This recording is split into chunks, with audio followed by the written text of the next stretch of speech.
गुरुदेव तुम्हारी जय जय हो। गुरुदेव तुम्हारी जय जय हो। गुरुदेव तुम्हारी जय जय हो। गुरुदेव तुम्हारी जय जय हो। गुरुदेव तुम्हारी जय जय हो। गुरुदेव तुम्हारी जय जय हो। सतगुरु तुम्हारी जय जय हो। सतगुरु तुम्हारी जय जय हो। सतगुरु तुम्हारी जय जय हो। सतगुरु जी तुम्हारी जय जय हो। कन्हैया तुम्हारी जय जय हो। कन्हैया तुम्हारी जय जय हो। कन्हैया तुम्हारी जय जय हो। कन्हैया तुम्हारी जय जय हो। सतगुरु तुम्हारी जय जय हो। सतगुरु तुम्हारी जय जय हो। सतगुरु तुम्हारी जय जय हो। सतगुरु तुम्हारी जय जय हो। नंद लाला तुम्हारी जय जय हो। नंद लाला तुम्हारी जय जय हो। नंद लाला तुम्हारी जय जय हो। नंद लाला तुम्हारी जय जय हो।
गुरुदेव तुम्हारी जय जय हो।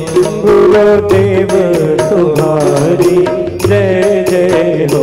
सतगुरु तुम्हारी जय जय हो। सतगुरु तुम्हारी जय जय हो। सतगुरु तुम्हारी जय जय हो।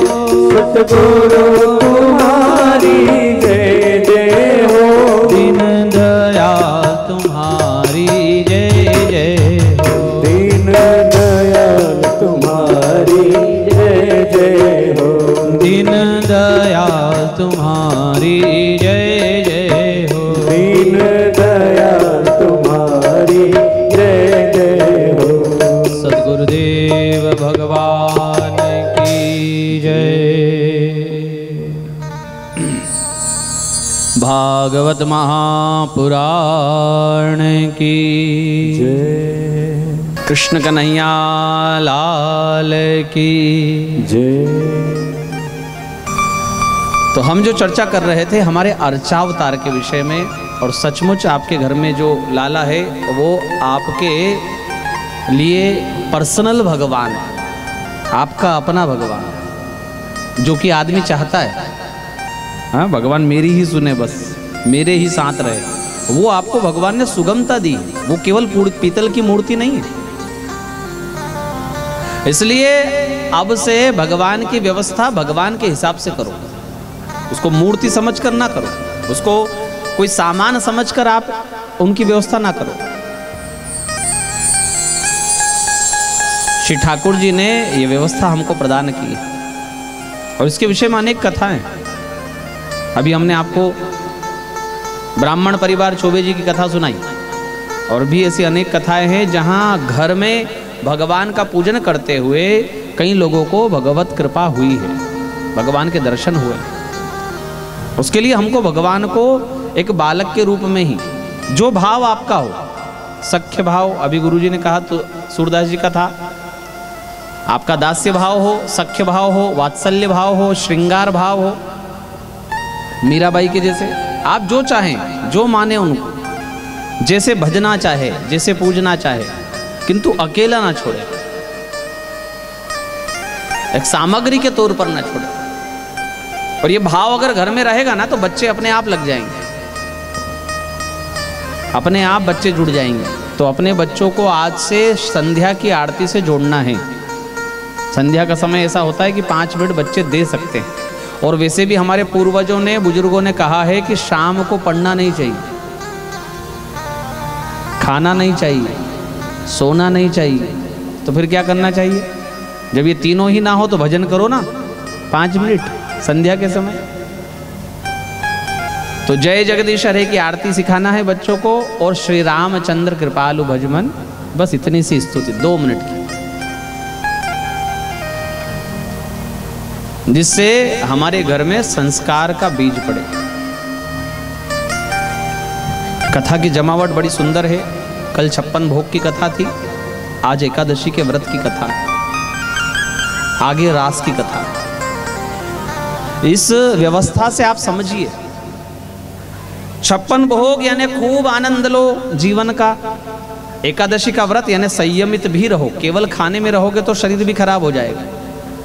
जिनका खराब हो गया उनसे पूछो। हा? एक बार शरीर बिगड़ा नहीं, जीभ के चटकारे में पड़े तो शरीर गया। डॉक्टर मना करे तो भी थोड़ा सा दे दो, चलेगा। हमको तो लोग एकादशी पर भी ना छोड़े, थोड़ा सा तो और ले लो, इतना सा तो चलेगा। किंतु हमको अपना शरीर देखना है। कोई नहीं आएगा आपको, जब 40-50 के बाद शरीर बेडोल हो जाएगा ना, कौन आएगा बोलने के लिए क्यों खाया हमारे घर, हमने कहा था क्या? इसलिए ब्राह्मण को तो बहुत समझना पड़ता है। कल भी हमने आपको कहा ना, खाने वाले से पूजा करवाओगे तो भी घाटा है, और पूजा करवाने वाले को खिलाओगे तो भी घाटा है। कई लोग तो खाने के लिए भी, हमारे यहाँ पाठशाला में हम पढ़ते थे, गुरुजी पढ़ाते थे, तो गुरुजी को एक माताजी स्पेशल बोलने आती थी, छोटा सा पंडित जी को देख के भेजना, छोटा सा, ज्यादा ना खा ले। हाँ?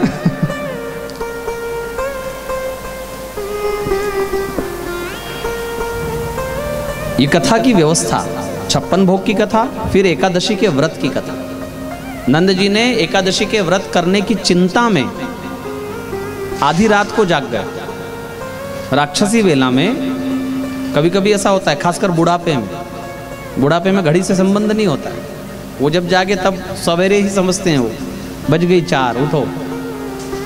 और जवान लोग कहते हैं इनको खटर पटर के बगैर नींद नहीं आती है, रात भर कुछ ना कुछ करते रहते। बुजुर्गों की समस्या पड़े रहते हैं 7-7 बजे तक, उनका रिकॉर्ड चालू हो जाता है। हाँ पड़े रहो, तुमको तो घर में आता क्या है, और सोए रहो बस जब तक दिन ना चढ़ जाए। अरे भाई तुम जाग गए तो तुम्हारा भजन करो ना। तुम जाग भी गए तो तुम उनका भजन कर रहे हो जो सोए हैं, और जो सोया है वो उनका भजन कर रहा है जो जगा रहा है। एक भी भगवान का भजन करने को तैयार नहीं। स्वे स्वे कर्मण्यभिरतः संसिद्धिम लभते नरः। श्री गीता जी कहती है अपने अपने कर्म में रत रहो, दूसरे को मत देखो दूसरा क्या कर रहा है। कई बुजुर्गों की आदत होती है, रोज का एक ही गाना उनका, उठ गए तो बहू को डांटना, हाँ पड़ी रहो, यही सीख कर आई है, और क्या सीखा है। तो इससे भला हो जाएगा सासू जी का? भला किससे होगा? वो जाग गई है समय से तो भगवान का भजन करे। राक्षसी वेला 11:30 बजे से 3:30 बजे का समय, जिसमें भजन तो ठीक है, किंतु भोजन और स्नान ये 2 निषेध है। और इसी राक्षसी वेला में स्नान किया नंद जी ने। परिणाम क्या निकला? वरुण के 6 दूतों ने हरण किया और भगवान उनको वरुण लोक से छुड़ा कर लाए। कथा बहुत छोटी सी है, कथा में केवल 17 श्लोक, बहुत छोटी सी कथा, किंतु इसी कथा में इतनी सीख भरी है। हमने आपको बताया था जिह्वा के देव, सृष्टि निर्माण में हमने आपको सात्विक अहंकार से जिह्वा के देव बताए थे। कोई बता सकता है कौन है? हाँ, वरुण देवता है ना, पानी। अब जरा विचार करो, नंद जी का हरण किसने किया? वरुण देव ने। किस दिन? एकादशी के दिन। कुछ समझ में आया? एकादशी के दिन जीव का हरण वरुण देव के द्वारा। अभी भी नहीं आए समझ में? चलो और इसके अंदर उतरते हैं। 6 दूत है वरुण के, और 6 दूत पकड़ कर ले गए नंद जी को वरुण लोग। जिह्वा के स्वाद कितने हैं? मधुराम्ल लवण कटुकषाय तिक्त, 7वां स्वाद नहीं है। भोग 56 नहीं, 56,000 बना सकते हैं आप, किंतु स्वाद तो वही है। अच्छा, रसगुल्ला खाओ, हलवा खाओ, गुलाब जामुन खाओ, एक मीठा बस। हाँ, कितने भी व्यंजन मीठा। नींबू लो, छाछ लो, एक ही स्वाद। इसलिए मधुर, अम्ल, लवण, कटु, कषाय और तिक्त, ये 6 स्वाद है, 7वां स्वाद नहीं। इसका अर्थ है कि जीव का अपहरण जिह्वा के 6 स्वाद करते हैं। हाँ, वरुण ने अपहरण किया, मतलब जिह्वा, उसके देव वही तो है। इसलिए हमारे यहाँ एकादशी के यहाँ क्या क्या बनता है? रसगुल्ला, रबड़ी, थोड़ी दही बघार लो, थोड़ा सा साबूदाने की खिचड़ी। किसी ने कहा कि वो खिचड़ी तो मुझे नहीं, मुझे तो थोड़ा सा मोरधन हो जाए तो उसके लिए मोरधन बन गया। तो माता जी ने कहा कि मुझसे वो चपता नहीं है साबूदाने, तो थोड़ा चिप्स में गला लूँगी छाछ में, तो थोड़ी चिप्स उतार लो। फिर किसी ने कहा हलवा भी अच्छा है, बिना दांत के काम हो जाता है, तो थोड़ा हलवा बन गया। कितना बन गया? और रोज खाने वाले हैं रोटी सब्जी दाल चावल, और आज क्या बन गया? तो हम चर्चा कर रहे हैं कि ये वरुण के 6 दूत वास्तविकता में जिह्वा के 6 स्वाद हैं, और ये जीव का हरण करते हैं तब जब उसको साधना चाहिए। जिह्वा ने मारा है, अच्छों को मारा है। कहने का नाम है व्रत, उपवास, किंतु वह वास्तविकता में उपवास है नहीं। उप यानी समीप, वास यानी बैठना। भगवान के समीप बैठने को उपवास कहते हैं, ना कि 3 बार खिचड़ी खाकर एकादशी करने को।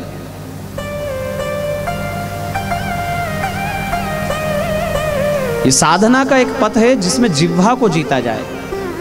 आप चाहे जो व्रत करने वाले हैं, एकादशी का व्रत सबसे बड़ा है, ठीक है, आप जो व्रत करने वाले हैं, किंतु यदि आपका जिह्वा पर कंट्रोल नहीं है ना, तो आपका पूरा व्रत बेकार है, इसका कोई फल आपको मिलने वाला नहीं है। कैसे? देखो, हमारी आंख 2, काम 1, देखना। कान 2, काम 1, सुनना। नासिका में छिद्र 2, काम 1, सूंघना। किंतु जिह्वा 1 और काम उसको 2 दिए, लपर लपर बोलना, चबर चबर खाना। ना वो बगैर खाए रहे और ना वो बगैर बोले रहे। और व्रत के दिन भी 50 झूठ बोलेंगे, और व्रत के दिन भी 25 बार खाएंगे। प्रातः स्मरणीय पूज्य श्री राजेंद्र दास जी महाराज तो कहते हैं 11 के दिन 11 बार खा लो तो भी चलेगा, कोई दिक्कत नहीं, इतनी बार तो खा सकते हैं, और खाते हैं लोग। ऐसे संतों की दृष्टि में पानी पीना भी जिह्वा का प्रयोग करना है, तो वो सब गिनते हैं कि आज मैंने कितनी बार लिया। और हमारे जैसे तो 11 बार, तो 2-3 बार तो चाय हो जाती है, देखो। और आज मेरा उपवास है, इस नाम पर 1-आध बार दूध हो जाता है, आज तो मैं खाऊंगा ही क्या, इस नाम पर 2-3 बार खिचड़ी हो जाती है। गिनो कितना हो गया। हाँ, और गर्मी के दिनों में पानी पी ले 10 बार 11 बार, तो 11 बार तो खाना और 11 बार का पानी, 22 बार खाकर बोले आज तो मेरी 11 है भाई, आज की 11 मैंने की है, बहुत बड़ी 11 है। ये समझना है, आत्मचिंतन आत्ममनन का विषय।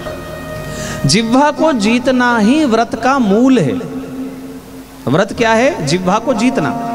और जिह्वा 2 कार्य करती है, बोलना और स्वाद लेना, वाद और स्वाद। जो व्यर्थवाद में ना पड़े और जो व्यर्थ स्वाद में ना पड़े, उसने रसना को जीता है। रसना क्या नाम है जिह्वा का, जानते हो ना आप लोग? जिह्वा का नाम क्या है? एक रसना। नहीं पता हो तो सुन लो। और जिसने रसना को जीता है वो रास में जाएगा। इतना सा सूत्र है बस। रास में जाने का अधिकारी वह है जिसने रसना को जीता है। भगवान का एक नाम है रस। रस रूपी परमेश्वर से तदाकार होना है रास में, और रास में जाने के लिए रसना को जीतना पड़ेगा। तो हमारा जीवन भर का अनुभव होना चाहिए कि हम जिह्वा को कैसे वश में रखें। बड़े बड़े संत बहुत कम बोलते हैं, आप देखना। आप चाहे जाकर उनके सामने कितना ही पटर पटर करो, पर वो जितना उनको बोलना है उतना ही बोलेंगे, व्यर्थ नहीं बोलेंगे।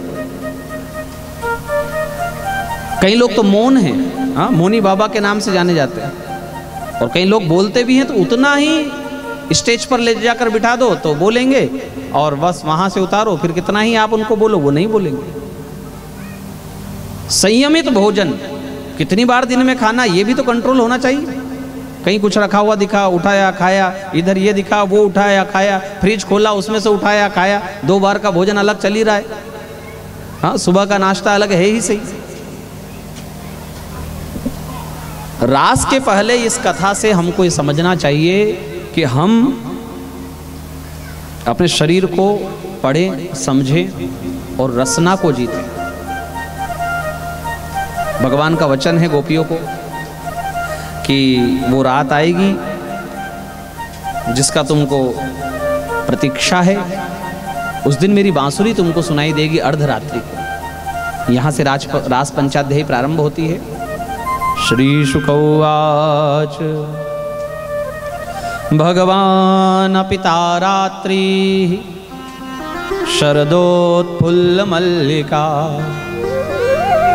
वीक्षरन्तुं मनश्चक्रे योगमायामुपाश्रिताः।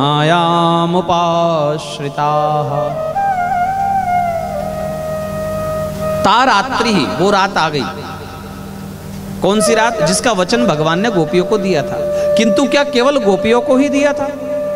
नहीं, जितने जितने भगवान के अवतार हुए उतने उतने अवतार में जो जो भगवान से वात्सल्य श्रृंगार भाव से मोहित हुआ, उसको भगवान ने यही वरदान दिया आज की रात का। दंडकारण्य में जितने ऋषि लोग भगवान श्री राम से भेंट करना चाहते थे, उनको भगवान ने आज की रात का कहा था। ना केवल गोपियां, अभी तो ये भगवान के 24 अवतार में जितने ऐसे भक्त हुए जो भगवान से तदाकार होना चाहते हैं, उस महारस का आनंद लेना चाहते हैं, उस पूर्णानंद में बूंद बनकर सिंधु में खो जाना चाहते हैं, उन सब के लिए आज की रात्रि का भगवान ने आवाहन किया। गोपियां प्रधान हुई, इसमें कोई दो मत नहीं, किंतु इसमें देव भी आए, इसमें शिव जी भी आए, इसमें पार्वती जी आई, इसमें ऋषि मुनि लोग आए, और सबने अलग अलग सेवा ली। भागवत के अनुसार तो केवल गोपियां ही हैं, किंतु यदि अन्य ग्रंथों का आश्रय लिया जाए तो ऐसा कोई देव विशेष नहीं बचा होगा जिसने आज के दिन के लिए साधना ना की हो। और आज उनकी साधना फलीभूत हुई, और भगवान ने योग माया का आश्रय लिया। अभी भगवान गुरुजी ने कहा ना कि मन नहीं है भगवान के पास, और रास के लिए मन की आवश्यकता है, इसलिए मनश्चक्रे, मन ना होने पर भी भगवान ने मन का आश्रय लिया। यहाँ समष्टि का जो मन है ना, वो भगवान का मन है। व्यष्टि और समष्टि, जैसे आपका छोटा सा मन है, ऐसे पूरे ब्रह्मांड का भी एक मन है। जैसे आपका छोटा सा अहंकार है, ऐसे पूरे ब्रह्मांड का एक अहंकार है, पूरी सृष्टि का। जैसे आपकी बुद्धि, ऐसे पूरी सृष्टि की बुद्धि। तो उस मन का भगवान ने आश्रय लिया, और कदम्ब के वृक्ष के नीचे ठाड़े भये, एक पैर के ऊपर दूसरा पैर, कमर लचकी हुई, वक्षस्थल टेढ़ा, नजरें तिरछी, उल्टे हाथ की तरफ भगवान ने अपना थोड़ा सा मुखमंडल झुकाया, और वेणु में, निर्जीव बांस की बांसुरी में भगवान ने अपने प्राण पूरे। तो उस निर्जीव बांसुरी ने सजीवों को निर्जीव कर दिया और निर्जीवों को सजीव कर दिया। ऐसा वेणुनाद वायु के अश्वों पर सवार होकर जब वृंदावन में काम कर रही उन गोपियों के कर्णपुटों में प्रवेश करता है और वहां से हृदय प्रदेश में उतरता है, तो भगवान वृंदावन बिहारी लाल की ऐसी झांकी उनके अंदर में बन गई कि वो पूरी दुनिया को भूल ही गई। जिस प्रकार नई नवेली बहू दुल्हन 1-2 साल की हो और उसको उसके मायके की जब याद आ जाए ना तो घर में मन ना लगे, तो सोचो कि सांसारिक सुख में अगर कोई इतना खो सकता है कि उसको केवल अपना मायका ही दिख रहा है, तो ये परलौकिक अलौकिक सुख में यदि कोई डूब जाए तो उसको ये बताने वाला कौन कि तू कहाँ है और क्या कर रही।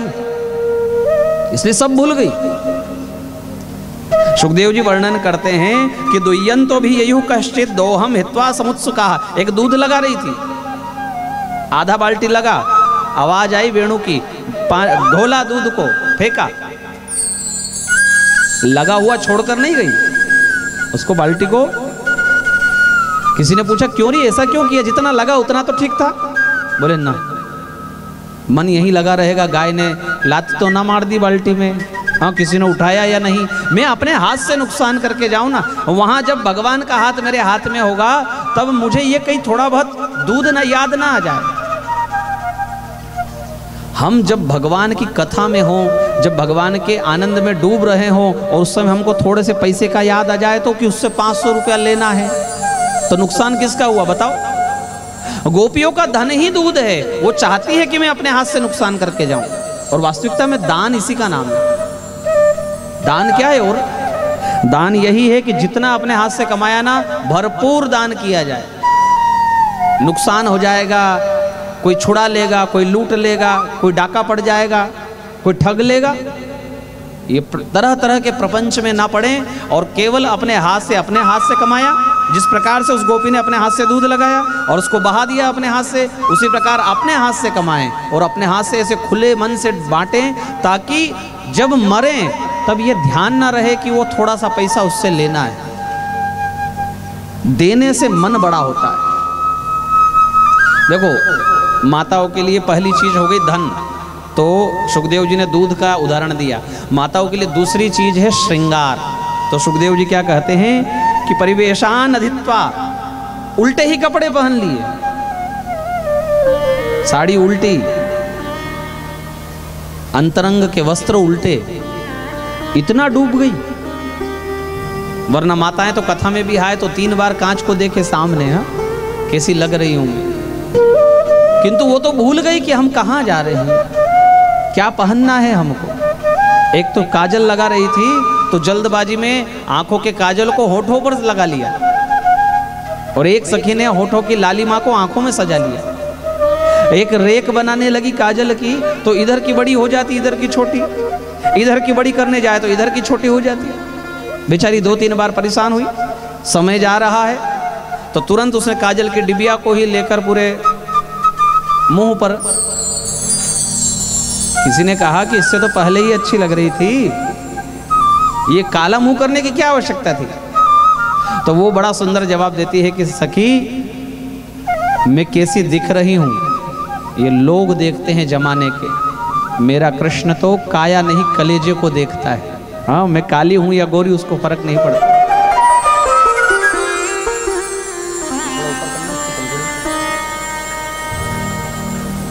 पैरों के पायल को हार बनाकर पहन ले, ये संभव है क्या कोई महिला के लिए? इतना डूब गई। बच्चा दूध पी रहा है, उसको छुड़ा दिया, सासू जी की सेवा में है उसको छोड़ दिया, पति की सेवा में है उसको छोड़ दिया, वो पुकार रहे हैं पीछे से, किंतु मानो मन केवल बांसुरी की ओर है, ऐसा मन हाथ से निकल गया। किसी को नहीं सुना, किसी को नहीं देखा, और आतुरता इतनी है प्रभु से मिलने की कि दौड़ लगा कर गई, चलकर नहीं गई, भाग लगा दी, मानो प्राण निकल रहे हो। और दौड़कर जब भगवान के निकट जाकर खड़ी हुई तो भगवान कहते हैं, श्री भगवान वाच स्वागतम वो महाभागा प्रियम किम करवाणि वा व्रजस्यानमयं कच्चित् ब्रूतागमन कारण रजन्येषा घोर रूपा घोर सत्व निषेविता। इसलिए प्रतियात व्रजम न इह स्थेयम सुमध्यमाः। भगवान पहले तो कहते हैं स्वागत है महाभाग्यशालियों आपका, हे महाभाग्यशालियों, महाभागा। भाई आजकल तो हमारे जैसे थोड़ा सा कुछ उन्नति करने वाले ही अपने आप को भाग्यशाली समझे, तो जिनके सामने भगवान ही खड़े हों वो तो फिर महाभाग्यशाली हुई। हे महाभाग्यशालियों आपका स्वागत है, किंतु भगवान ने दूसरे ही शब्द में उनको चने के पेड़ पर चढ़ाकर नीचे गिरा दिया। जिस डगुना पर वो चढ़ी थी ना उसको भगवान ने तोड़ दिया। क्या कहते हैं, प्रियम किम करवाणी वह, मैं तुम्हारे लिए क्या कर सकता हूं। ये ठीक वैसे ही बातें हैं जैसे कल जायसवाल परिवार ने आपको 12 बजे बुलाया और सब लोग 12 बजे आए और ये सब हाथ जोड़कर सबको कहे कि स्वागत है आपका, पर कैसे पधारे भैया, आपका आना कैसे हुआ। इसका अर्थ ये हुआ ना कि भाई आपको ना बुलाना था तो पहले ही कह देते, हम अपनी व्यवस्था रखते। भगवान ने कई अवतार में आज का वचन दिया है और जब ये गोपांगनाएं आ गई है तो भगवान कहते हैं प्रियम किम करवाणी वह, मैं आपके लिए क्या कर सकता हूं, कैसे पधारी आप। और फिर भगवान जंगल की घोरता का वर्णन करते हैं, घोर निशा का वर्णन करते हैं। आप स्त्रियां हो ये बताते हैं, कुलांगना हो, आपको यहाँ नहीं रुकना चाहिए, आप लौट जाइए। और फिर भगवान ने थोड़ा प्रवचन भी किया। ध्यान रखना भगवान 9 साल के हैं।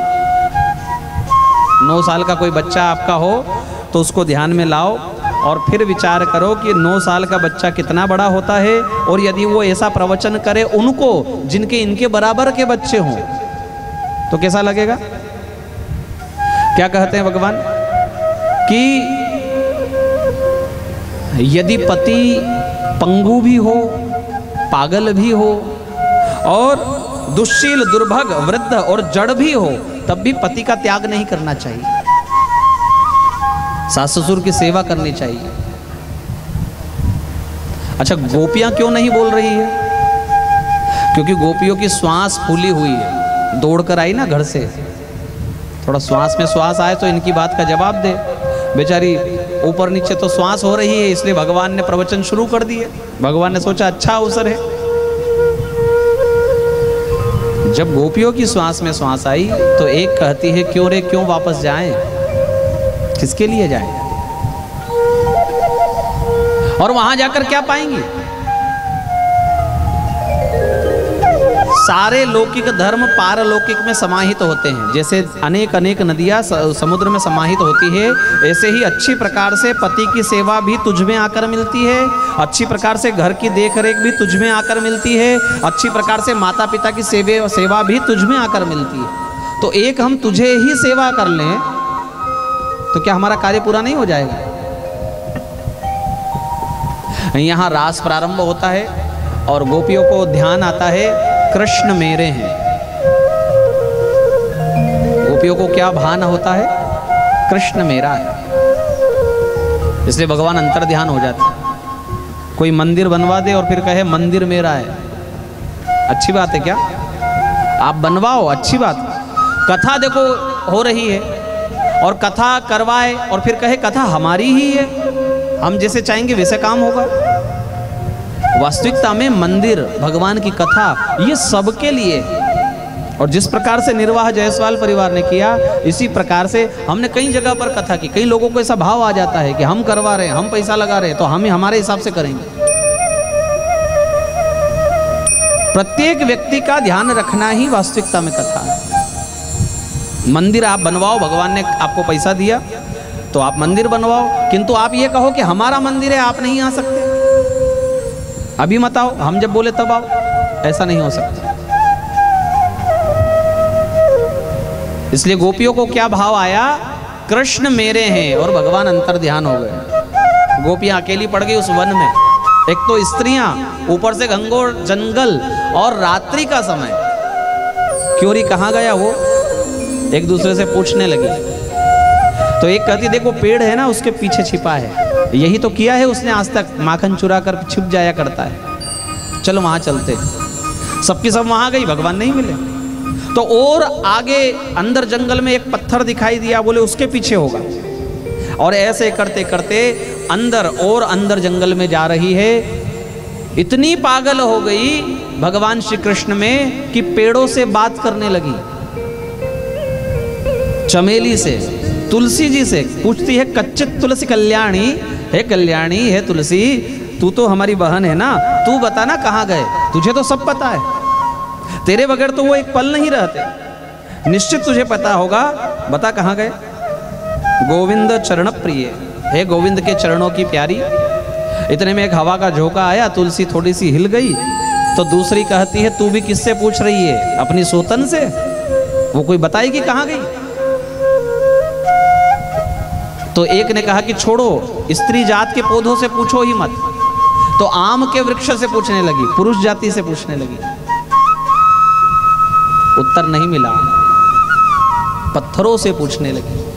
ऐसी स्थिति हो जाए अगर किसी की प्रेम में इस प्रकार से स्थिति हो जाए कि वो पौधों से बात करे, कोयल से बात करे, और तो छोड़ो, इससे बहुत आगे ये गोपियां कहाँ पहुंच गई, स्वयं को कृष्ण कहने लगी। अब भगवान में इस प्रकार लीन हो गई, कहती है, कृष्णो हम पश्यत गति, मेरी चाल देख, मैं कृष्ण हूं।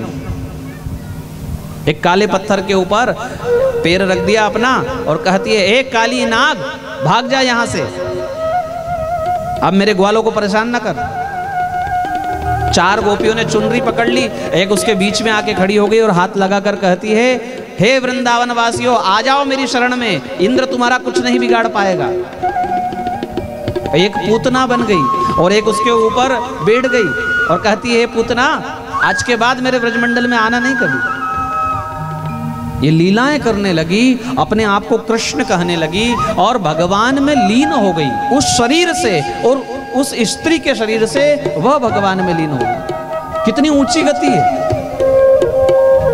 मोक्ष भी कहां इनके आगे पानी भरता है। हाँ? इतनी ऊंची गति में गोपियां चली गई।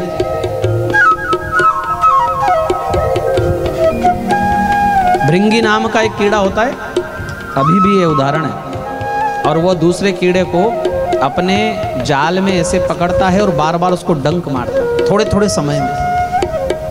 उसका एक निश्चित समय है, वो कुछ भी इधर उधर विचरण करने जाएगा और फिर आएगा, उसको डंक मारेगा। और डंक खाते खाते उसका जहरीला वह कीड़ा उस भृंगी का चिंतन करते करते, डर के मारे उस भृंगी का चिंतन करते करते तदरूप हो जाता है, उसको भी पंख फूट जाते हैं, वह भी भृंगी बन जाता है उसी शरीर से। इसी प्रकार जो यदि किसी का बहुत बहुत चिंतन करे ना, वह उसी शरीर से उसमें परिणित हो जाता है। गुरुजी ने अभी कहा ना कि प्रेम तो झूठा है आजकल दुनिया में। थोड़ा सा प्रेम केवल पति पत्नी में दिखता है, जो एक दूसरे के इशारों को भी समझते हैं, बात को समझते हैं, मन को समझते हैं, फिर भी वह प्रेम निस्वार्थ नहीं है, वहां भी स्वार्थ। और गोपियां प्रेम की 8वीं स्थिति में खड़ी हैं, जहां वह प्रेमास्पद से लीन हो गई। प्रेम में प्रेमी प्रेमास्पद को पा जाए, मतलब उसको कृष्ण की अब आवश्यकता नहीं, वह उसी शरीर से कृष्ण हो गई। यहां ऐसी कथा आई है कि राधा जी भी साथ में थी। नाम नहीं है भागवत में राधा जी का, ना कोई कथा है, क्योंकि सुखदेव जी ने कहा ही नहीं, किंतु इशारा किया। अनियाराधितो नूनम भगवान हरिरीश्वर। बहुत ज्यादा आराधना करने वाली गोपी को भगवान साथ लेकर गए। जंगल से जब अंतर ध्यान हुए ना, तो 4 चरण चिन्ह गोपियों को दिखाई दिए। उनका पीछा करती है और मन में एक दूसरे से बात भी करती है, क्यों रही, ये 2 तो काले के हैं, पर ये 2 किसके चरण हैं। अलग अलग भाव सबका आता है, कोई बताने को तैयार नहीं कि किसके हैं ये 2 चरण। आगे जाकर कुछ मोगरे की कलियां वहां पड़ी है, यहां आकर सबने सोचा कि ये कैसी पड़ी हुई ये कलियां। तो दूसरी कहती है, यहां आकर उस छलिए ने उस गोपी को सजाया है, कलियों से उसके लिए गजरा बनाया है, उसका हार बनाया है। एक बार मिल जाए ये काला, फिर है इससे बात। आगे चले तो आगे जाकर के 2 ही चिन्ह हैं चरणों के, 2 गायब हैं। तो कृष्ण के हैं ये समझ गई, किंतु गोपी की वहाँ यहाँ से चिन्ह कहाँ गए पैरों के? तो एक कहती है देख कृष्ण के चरण चिन्ह और गाढ़े अंदर धसे हुए। मतलब बोले मतलब यहाँ आकर के उस गोपी ने कहा होगा कि मैं थक गई, मुझसे चलते नहीं बन रहा है, तो उस छलिए ने उसको अपने कांधे पर बिठा लिया होगा। दूर नहीं है, चलो। और सब पीछे पीछे जाती है। आगे जाकर भगवान राधा जी को भी एक पेड़ की जड़ पकड़ा करके झूले दे करके जय श्री राम बोलकर चले जाते हैं और राधा जी झूलती रहती हैं। गोपियों ने उनको उतारा और सब ने मिलकर उसी स्थान पर आकर भगवान को पुकारा जहाँ से भगवान अंतर ध्यान हुए थे, और वह पुकार ही है गोपी गीत। आप सभी लोग अपने मोबाइल पर गोपी गीत सर्च करें। जिनके भी पास मोबाइल है वह हमारे YouTube पर पंडित संजय कृष्ण त्रिवेदी ऐसा बोलकर या टाइप करके और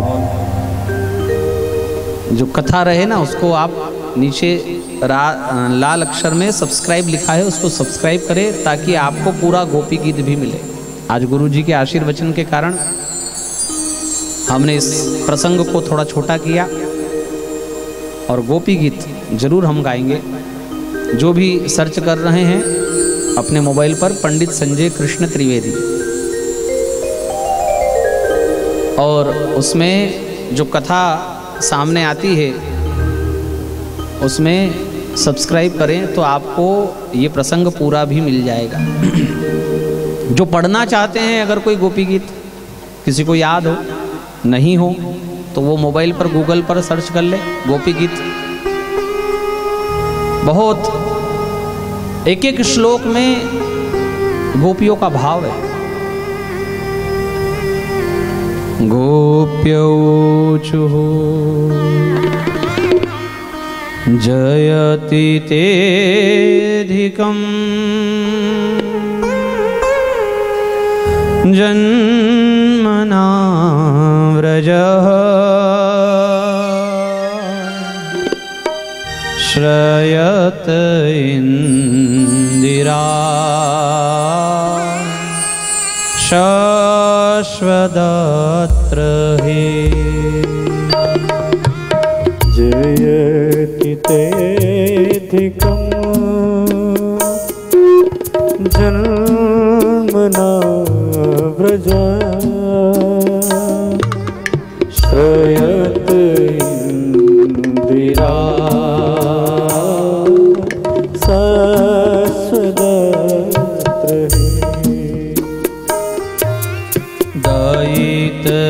दयितदृश्यता दीक्षुतावका त्वयि धृता त्वां विचिन्वते जयति तेऽधिकम् जन्मना व्रजः श्रयत इंदिरा शाश्वतत्र हि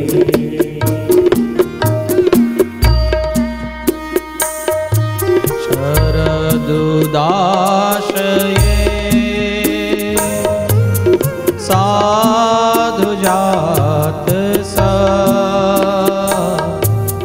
सरसिजो दर श्रीमुषादृशा जयति तेऽधिकम् जन्मना व्रजः श्रयत इंदिरा शाश्वतत्र हि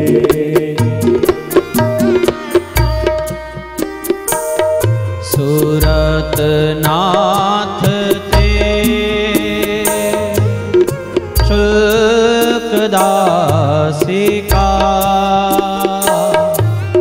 वरद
श्वेतो भया ऋषभ ते वयं रक्षितामो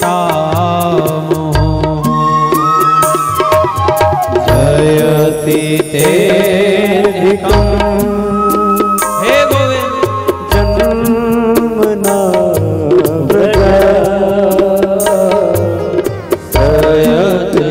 सयतीन्द्रिया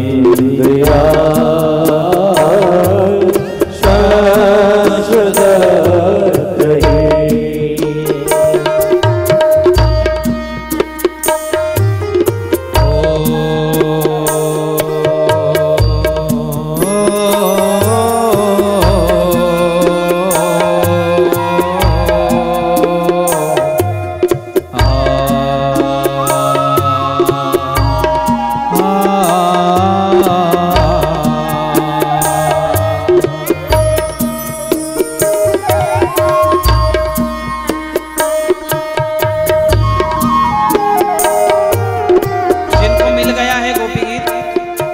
पाठ कर रहे हैं, 3 श्लोक हुए।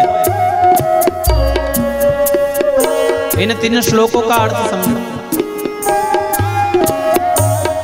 जयति तेधिकम जन्म ना व्रज, गोपिया कहती है हमारा व्रज में जन्म अधिक फलदायी, या यूं कहें कि हमारा व्रज तो सुंदर है, किंतु जब से आप व्रज में आए हो ना कृष्ण, तब से हमारा व्रज और अधिक सुंदर हो गया है, इसमें और आनंद हो गया।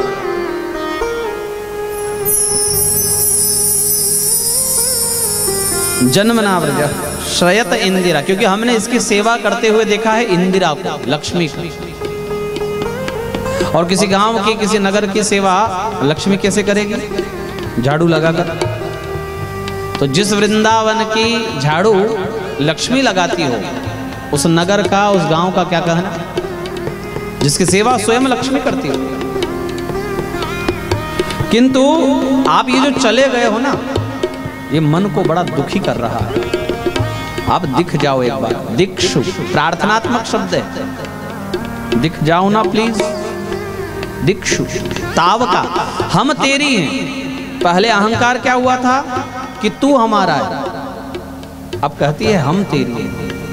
पहले ही श्लोक में सुधार हो गया। और फिर कहती है त्वाम विचिन्वते, तेरा ही चिंतन कर रही है कृष्ण। देखो, भक्ति करना आसान है, भगवान के पूजन अर्चन कथा सुनना बहुत आसान है, किंतु गोपियों की भांति भगवान के ही चिंतन में रहना, चिंतन ही तो बड़ी चीज है। जिसको चिंतन है उसको चिंता नहीं, और जिसको चिंता है उसको चिंतन नहीं। दो में से एक ही हो सकता है बस, या तो संसार की चिंता या भगवान का चिंतन।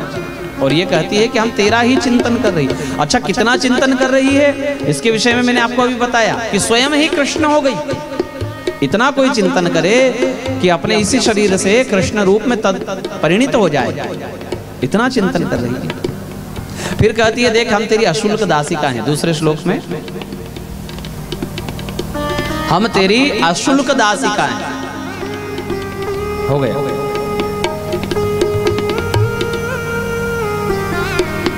आज तक तुझसे कुछ मांगा नहीं,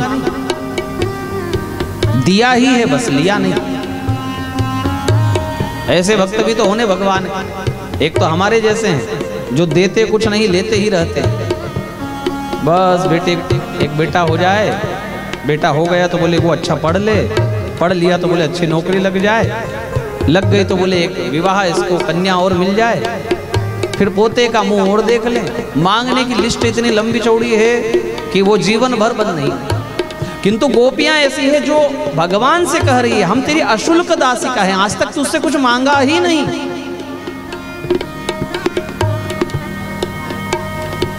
और तू ऐसे अपने भक्तों को इस रात में जंगल में बुलाकर सुरतनाथ मार देना चाहता है। वाह, अच्छी बात है, पर जरा बता दो, जीवित को मारना ही तो बहादुरी है, मरे हुए को मारना बहादुरी है क्या? शेर कभी मरे हुए का शिकार करता है? मरे हुए को मारना बहादुरी नहीं है कृष्ण। और यदि तू हमें जीवित समझता है तो तेरी भूल है। हम मरी हुई हैं, पहले से मरी हुई हैं। नेह किम वध वरद निघ्नतो न इहम वध। तेरी आंखों ने हमको मारा है। मारने के लिए क्या तलवार ही चाहिए, धनुष बाण ही चाहिए? एक बार जिसको तू तिरछी नजरों से देख ले, वो जी का रहा है, मरा हुआ है। जिनको भगवान एक बार तिरछे नजरों से देख लेता था, फिर वो घर के काम के नहीं बचते। हाँ, सासू जी कहती कि पानी गर्म कर दे तो वो दूध गर्म करके दे देते। सासू जी कहती थाली लगा दे तो वो नहाने का पानी उस रख देती सासू जी के लिए, क्योंकि चित्त उसकी स्थिति विचित्र हो गई। तो कहते क्या, करती क्या? तो घर वाले क्या करते? ये तो है ना है बराबर है, मरी हुई है समझो। तो गोपियां कहती है कि हम जी का रही हैं, हम तो मरी हुई है, तेरे नेत्रों ने हमको मारा है कृष्ण। और यदि इस जंगल में बुलाकर हमको मारना ही था तो पहले क्यों बचाया? अनेक बार बचाकर मारना चाहता है। भगवान यदि पूछे कि हमने कब बचाया, झूठ बोलती हो? तो तीसरे श्लोक में कहती है विष जलाप्ययात्। जब जल में विष घुल गया था और एक एक जीव उस जल को पीकर मर रहा था काली नाग के कारण,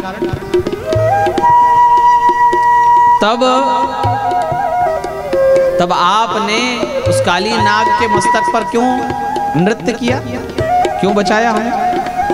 व्याल राक्षसात, अगासुर बकासुर से ये पूरा व्रजमंडल घिरा हुआ था, क्यों उनको तूने मारा? वर्ष मारुतात, इंद्र घनघोर वर्षा करके पूरा व्रजमंडल बहाना चाहता था, तब क्यों तू गिरिराज धरण बना? अपनी कनिष्ठिका पर पहाड़ उठाया और हमको बचाया। इतनी बार बचाया शायद इसलिए कि एक दिन इनको जंगल में बुलाकर मार देंगे। हम चाहती हैं तेरे चरणों के दर्शन। प्राणात देहिना पाप कर्षण, प्राणात देहिना पाप कर्षण,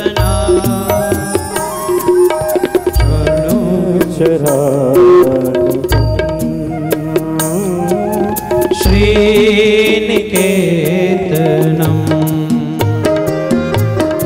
जयति तेदिकं जन्मना व्रजा शयत इंदिरा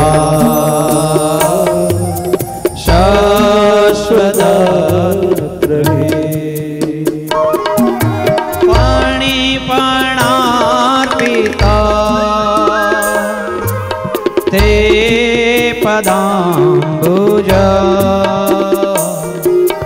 पाणिपणार्पिता ते पदाम्बुज, क्रेणुकुचेषुनः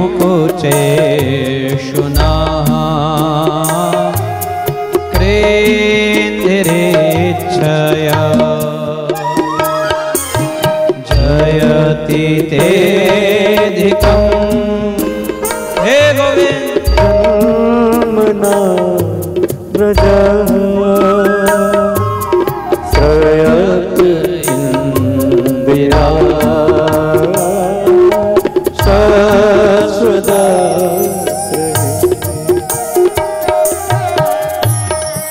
कितना सुंदर गीत है।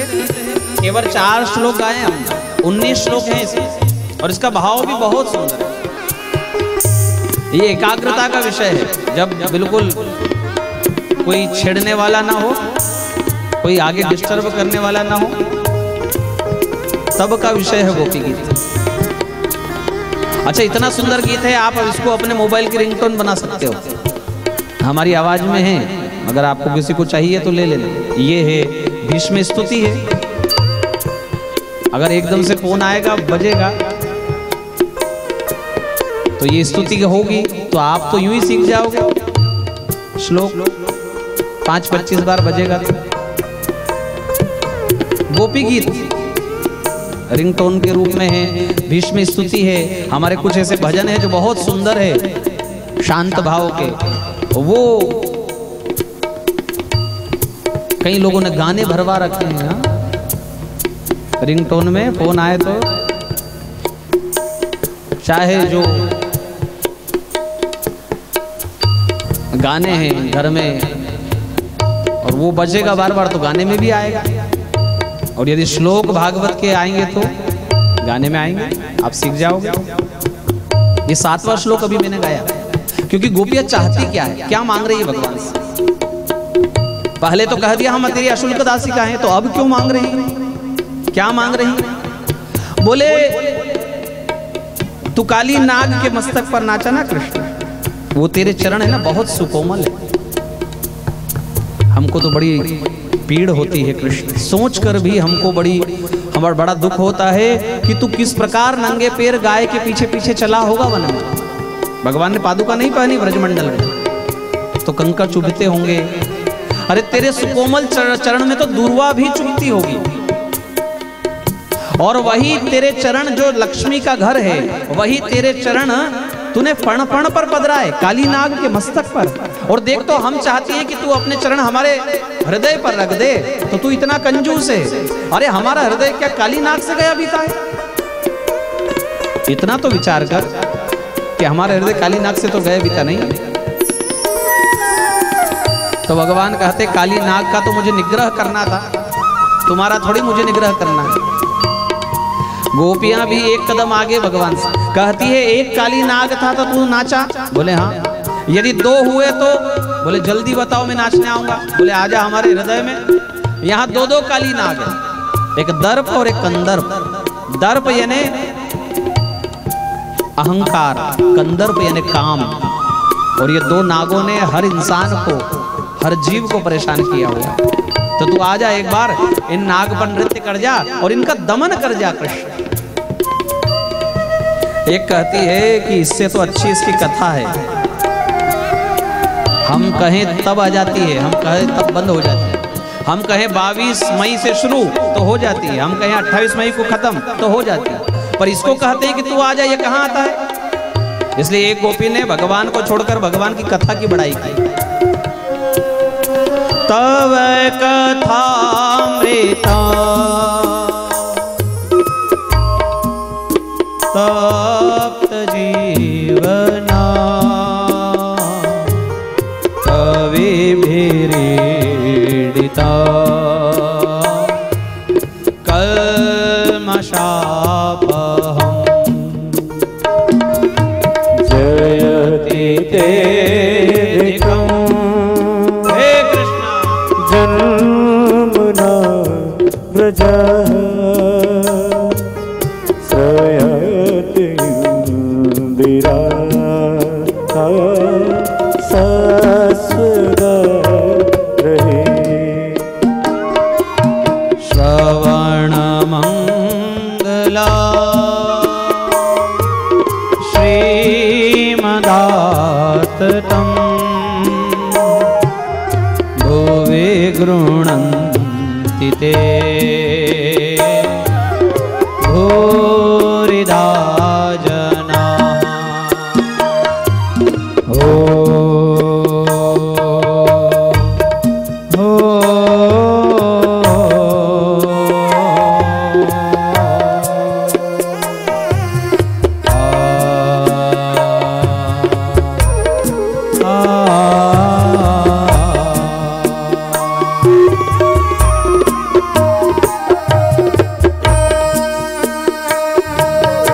जिस प्रकार 6 भग होने से भगवान कहाते हैं, ऐसे ही 6 गुण कथा के बता दिए गोपियों ने।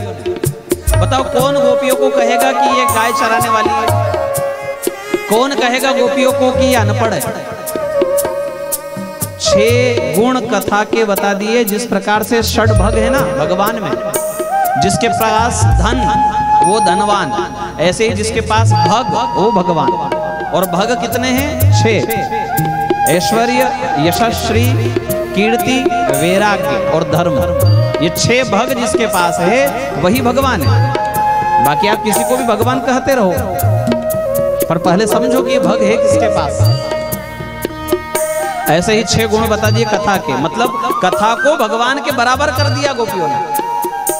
6 गुण इनमें है तो 6 इनमें भी है। क्या क्या है? बोले तब कथामृतम, तेरी कथा अमृत है, पहला गुण।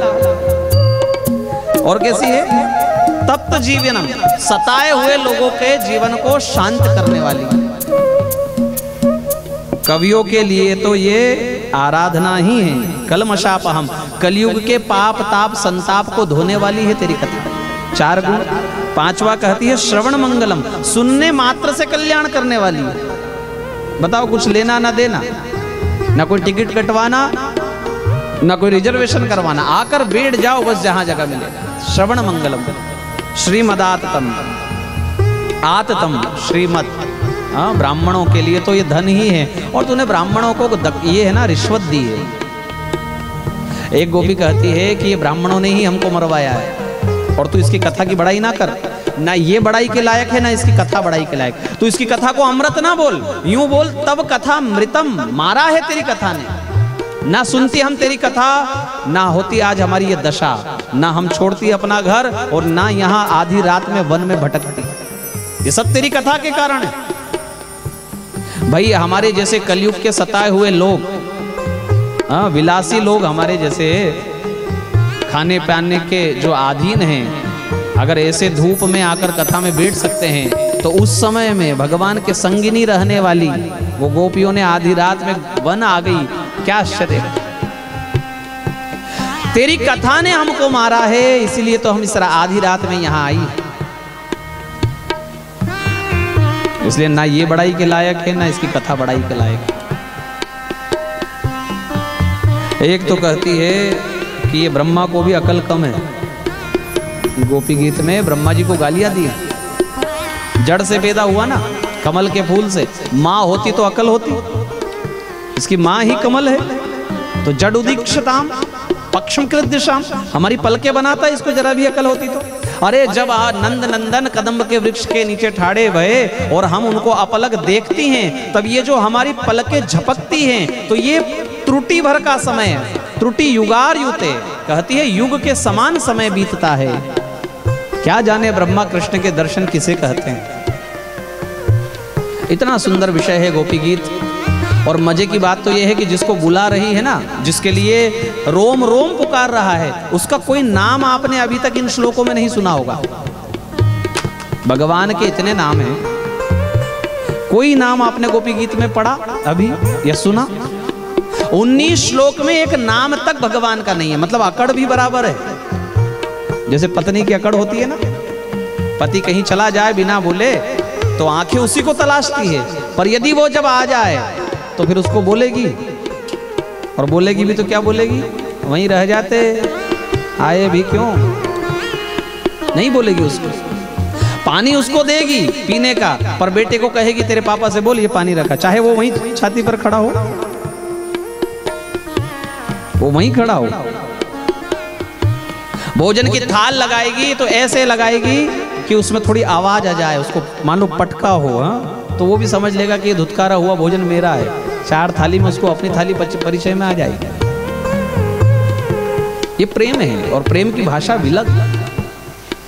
प्रेम में सम्मान अपमान है, और अपमान सम्मान है।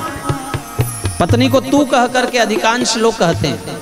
अपमानजनक शब्द है तू, किसी मेहमान के लिए आप प्रयुक्त नहीं कर सकते, किंतु वो अपमानजनक शब्द पत्नी को सम्मानजनक लगता है। और वह तू कहने वाला यदि किसी दिन पत्नी को कह दे आप जरा यहां तो आओ, तो वो सम्मानजनक शब्द पत्नी समझ जाएगी कि आज अपने से कोई गलती हुई, वरना मुझे आप आज तक नहीं हुआ।